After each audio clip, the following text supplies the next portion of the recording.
Good morning. John 1:12, famous verse, an important gospel verse. If you're pointing people to the light, you need to know this verse. But to all who did receive him, who believed in his name, he gave the right to become the children of God. Verse 13, who were born not of blood, nor of the will of flesh, nor of the will of man, but of God. He gave the right to become the children of God. What an incredible privilege to become God's child. Notice that the verse says to all who did receive him. And then it says, who believed in his name.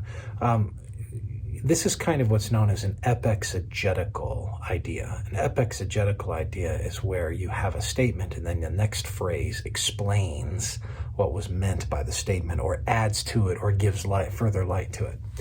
So to receive him is to namely believe on him. To believe on him, we need to think about, what does it mean to believe on him? So to believe is to be ready to act as if something's true. So to believe is a more common word that we use sometimes that I think carries the real sense of what we mean by believe is to trust. Because trust implies that you're ready to sort of put your eggs in a basket. You're ready to sit in a chair. You're ready to vest your life in something. You're ready to transfer the funds because you trust. In other words, it's not acting, but it's the step before. It's the impetus to. It's the thing that triggers.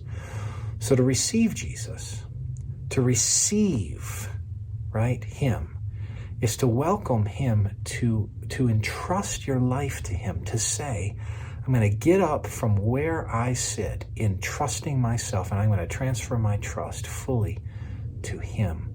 That's what we mean when we say, have you received Christ? We mean the same thing as when we say, do you believe? We mean the same thing really when we say, have you come and repented of your sin? It's all different ways of getting at the same idea.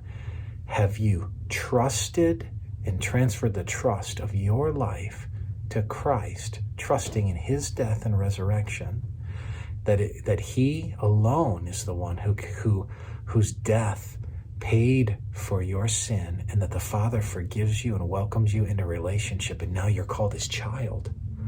And you have that high privilege of being adopted and have the full rights of sonship, the full rights of daughtership. But you have that because you have trusted him, right? Trusted him.